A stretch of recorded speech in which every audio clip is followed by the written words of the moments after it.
Muy buenos días a todos. En esta mañana es la última plática relacionada al fruto del Espíritu. ¿Recuerdan ustedes cuál es la cita bíblica donde hemos estado reflexionando acerca del fruto del Espíritu? Muy bien, Gálatas 5:22. ¿Qué dice Gálatas 5:22? El fruto del Espíritu, paciencia, benignidad y templanza. Muy bien, excelente. Bueno, algunos todavía necesitamos un repaso más. Yo quiero invitarles el día de hoy. ¿Por qué no le ponemos música a este verso? ¿Les parece si les ponemos música? ¿Sí? ¿Nos gusta cantar? ¿Okay? Bueno, vamos entonces a entonar con música este canto. El último minuto a ponerlos de pie. ¿Les parece? Y cantemos todos a gusto, mejor parados. Ok, ya va a ser breve, repasando entonces el fruto del Espíritu, y literalmente estamos cantando todo lo que es el fruto del Espíritu. El fruto del Espíritu es amor, gozo y paz. El fruto es paciencia, benignidad, bondad y fe. El fruto del Espíritu es mansedumbre y templanza. Vivamos por el Espíritu y andemos siempre en Él. Vivamos por el Espíritu y andemos siempre en Él. Muchas gracias, pueden sentarse.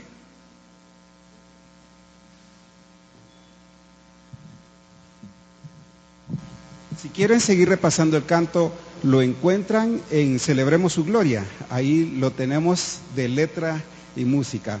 Gracias, hermanos. Creo que de esta forma vamos a reforzar el aprendizaje de este precioso versículo de Gálatas 5:22 y también el 23, ¿verdad?, que contiene parte de la enseñanza. Estamos entonces en el día último del fruto del Espíritu y hemos visto todo el contenido de lo que nos dice la palabra del Señor en relación a ello. Y el día de hoy finalmente tenemos la virtud, la cualidad, el fruto del Espíritu, que es la templanza. El ser humano, para adelantar en su desarrollo, siempre ha utilizado la tecnología. Y anteriormente, ¿verdad?, muchos de nuestros ancestros, y bueno, nos vamos bastante atrás en siglos de historia. Recordemos que utilizaban mucho madera. Después vino la idea de utilizar el bronce, el cobre, y por ahí alguien descubrió el hierro. El hierro tenía mejores propiedades, ¿verdad? El material ferroso es mucho más duro, se fundía con muy buena calidad y se hacían buenos utensilios. Por eso vemos a algunos caballeros ahí con armadura, se inventaron las espadas. Posteriormente vino, ¿verdad?, la adición del carbono al proceso y se descubrió lo que es el acero. Y se descubrió que entre más partículas de acero tenía y se le mezclaba al hierro de carbono, más y mejor acero era. Pero sucedía algo. Al mezclarle mucho, ya no servía. Entonces, cuando un herrero quería, por ejemplo, hacer un machete, una espada o un cincel, pensemos en un cincel. ¿Conocen los cinceles? Es para cortar el hierro también, ¿verdad? Dice que tomaba una pieza de metal, la calentaba, y ya cuando tenía cierto color, que ahora los ingenieros lo miden en grados Kelvin, ¿verdad? Cuando tenía cierto color, venían y lo sumergían en aceite. Y entonces le daban el temple correcto. Pero sucedía algo. Si la temperatura no había llegado hasta donde debía llegar y lo enfriaban, entonces el cincel, cuando pegaba, se achataba. Pero también sucedía un fenómeno muy especial, que si se calentaba más de la cuenta y se enfriaba, ¿qué pasaba, ingenieros?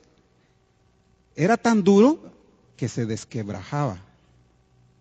Entonces, tenía que ser exacto el temple de aquel material. Ni algo frío, ni demasiado caliente. Tenía que ser la temperatura exacta y correcta para tener un acero templado. Nuestra vida se parece un poquito a la física y a la química de las cosas y de la naturaleza. Entonces el día de hoy vamos nosotros a conocer lo relacionado al ser humano en relación a la templanza. Y para eso tenemos que conocernos un poquito más como seres humanos. Y tenemos que usar la ciencia también. Ya vimos la física, ya vimos la química. ¿Qué tal si hablamos un poquito de biología y de psicología? La psicología es parte de la biología. Entonces, para entendernos nosotros como personas, tenemos que hacer uso de la biología, ¿verdad? Pero también de la psicología. Y ahí es donde viene el concepto un poco más desarrollado en relación a nuestra mente. Ahora dejamos la psicología por un lado, ¿verdad? Que estudia la mente, las emociones y todo lo demás, y veamos qué nos dice la palabra en relación a esto. Y coincidentemente nos dice que Dios nos hizo seres capaces de pensar, de sentir y de tener una voluntad propia.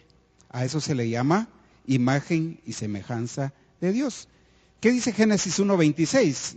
Y dijo Dios, hagamos al hombre, ¿cómo? A nuestra imagen y semejanza. Y entonces en Génesis 1:27 dice, e hizo Dios al hombre a su imagen y semejanza. Eso significa que Dios impregnó esas características especiales en el ser humano, en el primer ser humano que fue Adán, posteriormente en Eva y después en cada uno de nosotros. ¿Cuáles son esas características especiales?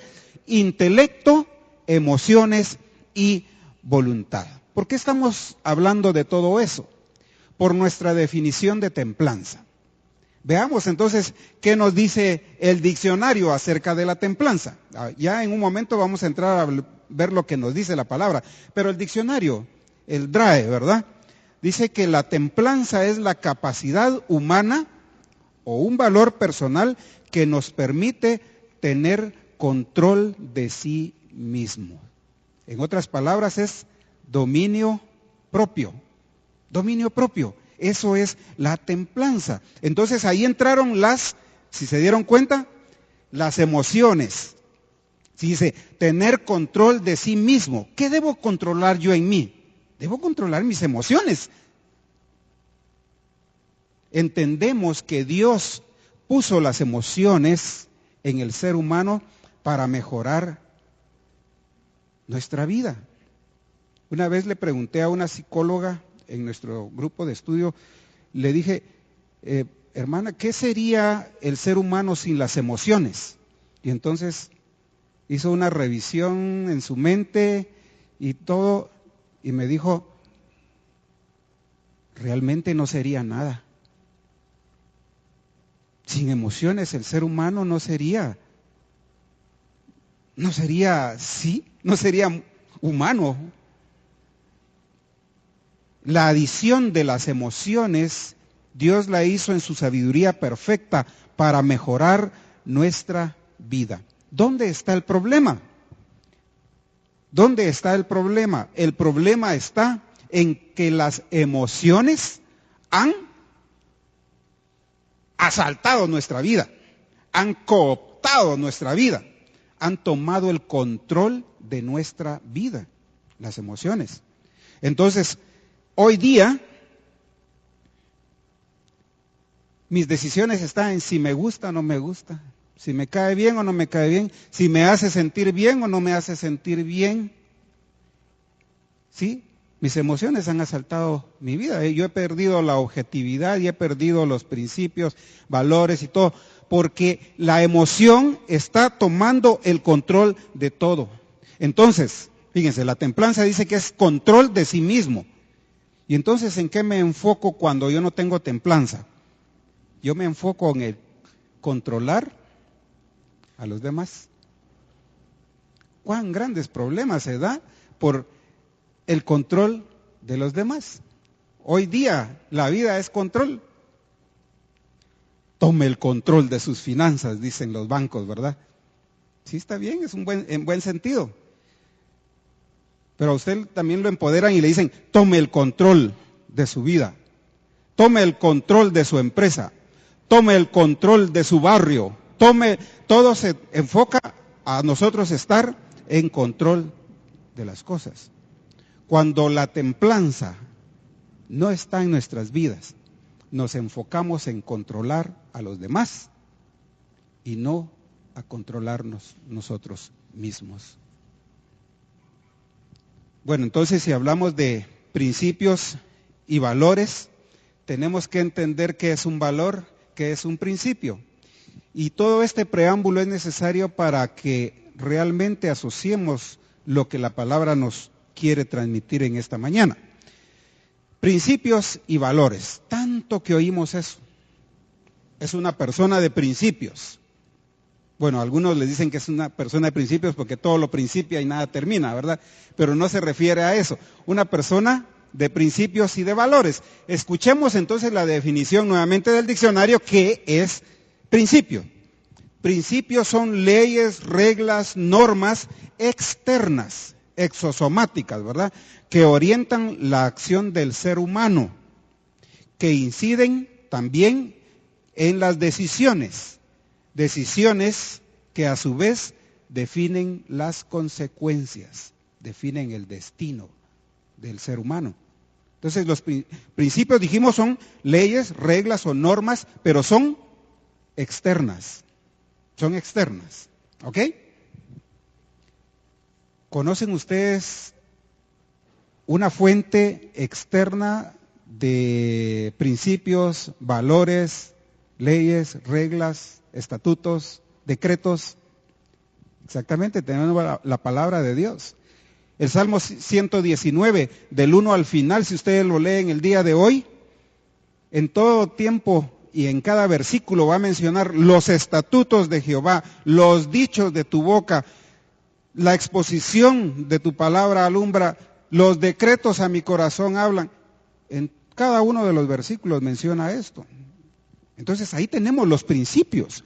La gente de hoy tiene principios fundamentados en muchas cosas, pero nosotros, los que amamos a Dios, tenemos la Biblia donde están los principios inspirados por Dios. Bien, ¿qué es un valor? Miramos lo que es un valor. Valor, primeramente, es interno, recordemos. El principio es externo, el valor es interno y es subjetivo, que orienta nuestra conducta. Es la forma en que vemos el principio y que de acuerdo a cómo pensamos, a cómo reflexionamos cada uno de nosotros, se asume un significado para ese principio. Eso significa que yo puedo ser una persona que tenga valores. Sí, pero ¿fundados en qué? ¿Fundados en qué están mis valores? ¿Estarán fundados en principios humanistas? Hoy día está muy de moda eso, el humanismo.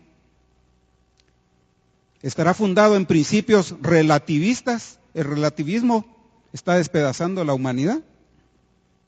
¿Y cuántas cosas pueden ser fuentes de principios donde mis valores están fundamentados en eso? ¿Quién nos manda la palabra? Que mis valores sean fundamentados en los principios de Dios, que es la palabra de Dios. Entonces, Es excelente tener principios y valores, sí, pero principios y valores conforme al carácter de Dios. Bueno, ya casi llegamos al estudio específico de el pasaje que nos trae para el día de hoy. Entonces, en medio de todo esto, hablamos en algún momento de control de sí mismo, control de otras personas. Ustedes han escuchado hablar de la llenura del Espíritu Santo. Y Gálatas nos habla del Espíritu Santo. Nos habló en 5:22 del fruto del Espíritu Santo. Entonces, ¿qué es la llenura del Espíritu Santo? Muchas veces creemos que la llenura del Espíritu Santo es como un recipiente y es llenado por algo. Alguien decía, mire, es como un vaso de agua, pero que tiene tanta agua que rebalsa. Bueno, en física sí eso es llenura, ¿verdad? Alguien más decía, no, mire, es como un vaso lleno de agua, pero sumergido en otro recipiente más, entonces tiene agua por adentro y tiene agua por afuera. Sí, también en física eso sería estar lleno, estar saturado. Hermanos, la llenura del Espíritu Santo, como lo expone el apóstol Pablo, es única y exclusivamente estar bajo el control del Espíritu. Bajo el control del Espíritu Santo. Allí ustedes ya abrieron en Gálatas, busquemos el 5:25. ¿Qué nos dice Gálatas 5:25? Nos dice, si vivimos por el Espíritu, andemos también por el Espíritu. Recordando al hermano Felipe Bleicher, tenía un canto que nos hablaba también de que todos somos miembros de un solo cuerpo. Y en la parte final, en la estrofa final, decía, del Espíritu, sed llenos, mis hermanos, palabras del apóstol Pablo. Esta no es una opción. Acá nosotros sí podemos participar de forma intencional. Ser llenos del Espíritu Santo, ahí sí podemos ser nosotros intencionales. Procurar el control del Espíritu Santo para nuestra vida. ¿Y eso cómo pasa? Simplemente, si somos intelecto, emociones y voluntad, simplemente tenemos que ceder nuestra voluntad a Dios. Ahora sí, vamos al pasaje que nos trae en esta mañana para reflexión breve, porque posteriormente nos reunimos en grupos para discutir la guía. ¿Cómo podemos entonces lograr el control total de Dios en nuestras vidas? Rick Warren dice, la adoración a Dios es agradar a Dios y el corazón de la adoración es nuestra entrega total a Dios. Ese es el corazón de la adoración.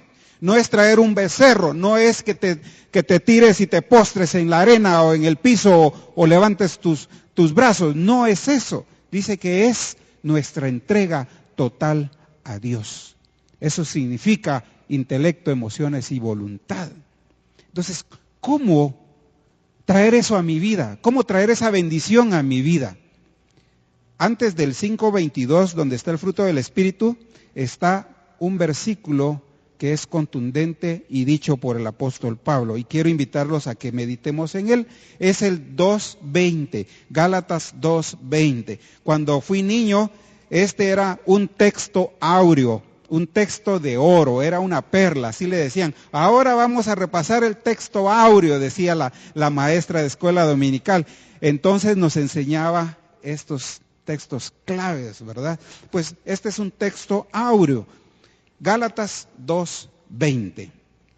Dice, con Cristo estoy juntamente crucificado, y ya no vivo yo, mas vive Cristo en mí. Y lo que ahora vivo en la carne, lo vivo en la fe del Hijo de Dios, el cual me amó y se entregó a sí mismo por mí. Si usted tiene la NBI, doblemente rico porque lo escuchó en 60 y tiene la NBI, ¿verdad? Entonces nos ayuda a entender mejor el texto. Entonces, primeramente el apóstol nos está diciendo en la primera frase, con Cristo estoy juntamente crucificado. ¿Qué significa eso para mí? Compartía con los hermanos en grupo y les decía, ¿cómo murió el Señor Jesucristo? Crucificado. Y crucificado entre dos malhechores, ¿verdad? ¿Se recuerdan? Algunos le dicen el buen ladrón y el mal ladrón. Y algunos hasta le ponen nombre, pero eso es irrelevante. Pero uno le injuriaba y el otro estaba arrepentido. Pero obviamente los dos eran buenos ladrones porque estaban ahí pagando su merecido, ¿verdad? Todas las fechorías que habían hecho. Pero lo importante de esto es, dice, con Cristo estoy juntamente crucificado. ¿Qué le decía el mal ladrón a Jesucristo? ¿Cómo lo injuriaba? Si eres hijo de Dios, bájate. ¿Y qué? ¿Y qué más? Y bájanos a nosotros. ¿Por qué? ¿Por qué le decía eso y lo injuriaba de esa forma? Porque un crucificado, hermano, no puede hacer nada por sí mismo. Está totalmente clavado allí en un madero. Tal vez puede mover las cejas, la boca, pero no puede mover sus manos ni sus pies. Cuando los romanos se apiadaban de aquellos crucificados, o cuando ya era hora de salida y todavía no se moría el crucificado, lo que hacían era, le quebraban las piernas, porque el que estaba crucificado allí se sostenía y entonces podía respirar. Pero cuando le quebraban las piernas, caía, quedaba suspendido, el abdomen se contraía y moría asfixiado. Era terrible. No podían hacer absolutamente nada por ellos. Entonces, ¿qué significa? Con Cristo estoy juntamente crucificado. Perdonen que les diga esto. No es que con Cristo estoy juntamente sufriendo allí, sino que significa que con Cristo, por su muerte vicaria, yo tengo crucificado al viejo hombre, mi antiguo yo, mi antigua creación. Y ese viejo hombre, con todos sus vicios, pecados, males y todo lo demás, no se debe poder mover de ahí. Pero nosotros como humanos somos bastante indulgentes y creo que a cada poco bajamos a ese antiguo Héctor y somos benignos con nosotros. Dice, templanza es control de sí mismo. Indulgencia es ser yo demasiado considerado conmigo mismo, es algo muy diferente. Entonces, con Cristo estoy juntamente crucificado, estoy imposibilitado. El Señor Jesucristo murió una sola vez por nuestros pecados para llevarnos con Dios. Y ahora, por fe, estamos sentados a la diestra allá en lugares celestiales. Ahí está mi nombre. Y ahí está el nombre de cada uno de nosotros. Entonces sigue diciendo el apóstol, ya no vivo yo, sino que Cristo vive a través mío. ¿Cómo es eso que dice, ya no vivo yo, sino que Cristo vive en mí? Así es. Porque el esfuerzo humano de nosotros querer vivir una vida de victoria, una vida de santidad, es limitado. Pero si nosotros permitimos que Cristo viva a través de nosotros, la victoria será de Cristo y nuestra. Por eso Pablo dice, si Cristo vive a través de mí, ahí yo tengo victoria. Entonces el viejo hombre lo voy a crucificar y Cristo va a tomar ese lugar que le corresponde en mi vida. Así de sencillo. No, no es sencillo. Estoy bromeando en esta parte. No es sencillo. Es complicada la vida. Es difícil. Es una carrera de resistencia. Entonces el apóstol termina diciendo, ¿verdad? Y lo que ahora, o sea, mi vida presente, este espacio y este tiempo, Lo que ahora vivo en la carne, lo vivo en la fe. Entonces, sí tengo una vida. Todavía no me he ido con el Señor. Entonces, ahora, esto físico, tengo que aprender a vivir por fe, que es uno de los frutos del Espíritu. Y al final, ¿cuál es nuestra motivación? ¿Qué hizo Cristo por nosotros? Dice, el cual me amó y se entregó. ¿Estamos nosotros dispuestos a entregarnos por Cristo? ¿Estamos dispuestos a amar a Cristo?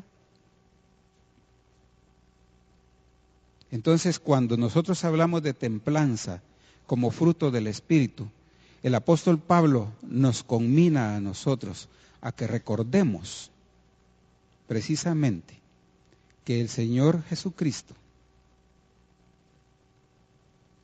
debe tener el control total de nuestras vidas a través de su Santo Espíritu, por ministerio de su Espíritu Santo. Y sacamos una conclusión valedera. Escuchen la conclusión, la voy a leer en este momento. La templanza es un valor fundamentado en los principios bíblicos. Nosotros entendemos que es el fruto del Espíritu, ¿verdad? Dice también, es un fruto espiritual y se desarrolla rindiendo nuestro ser al Señor, para que Cristo viva en mí y tome el control de mi vida, logrando así desarrollar el dominio propio y el control de mí mismo. Y así no me voy a enfocar en querer controlar a los demás. Me llama poderosamente esta expresión. No es un sitio web, ¿verdad? No es un sitio web. El domingo pasado se los mostré a algunos hermanos. Entonces, quisiera la mano levantada de alguien que me diga qué significa estas 4 letras. Héctor. Ok, ¿qué significa esto? Ajá, gracias. What would Jesus do? ¿Qué haría Jesús? Yo quisiera retarlos en esta mañana a que durante nuestra semana tuviéramos un recordatorio. Podríamos hacerlo en español o tener estas letras que nos recuerden qué haría Jesús. Porque un instante a mí me sale el apellido y me meto en problemas. En un instante tomamos una decisión por emoción. En un instante, templanza. Dice que la templanza es dominio propio. Mis esfuerzos son limitados, pero en manos del Espíritu Santo, ahí estamos totalmente seguros. Y esas decisiones, esas reacciones, vamos a llevarlo a los pies de Jesucristo. ¿Qué haría Jesús? Yo sé que esta semana cada uno de nosotros va a tomar decisiones. Yo sé que en esta semana cada uno de nosotros va a tener reacciones. Pues pensemos un momento y digamos, ¿qué haría Jesús? Con eso en mente vamos a orar y luego pasamos a la discusión de la guía de la templanza. Oremos. Padre nuestro, eres bueno. Gracias porque en todo momento te preocupas, Señor. Desde nuestro nacimiento físico, desde nuestro nacimiento espiritual, nos llevas de una forma muy personal. Gracias porque hemos recordado a través de la cena del Señor su muerte. Gracias, Padre, porque el sacrificio vicario de Jesucristo es el que nos permite a nosotros ahora gozar del fruto del Espíritu Santo y especialmente ejercitarnos, Señor, en la templanza. una de las virtudes humanas más difíciles, más escasas. Pero Señor, si nosotros, a través de ceder el control total a ti, tenemos este fruto, seremos bienaventurados. Gracias te damos por tu palabra, Señor, y gracias por los principios y valores que nosotros tenemos y albergamos en tu santa palabra. Alabado sea tu nombre, te damos la honra a ti y te suplicamos, Señor, que seas tú la guía en este momento que discutimos la guía de la templanza para poder complementar, Señor, aquello que tú quieres que entendamos, pero aquello que tú quieres también, Señor, que practiquemos. No es fácil, nos cuesta, Señor.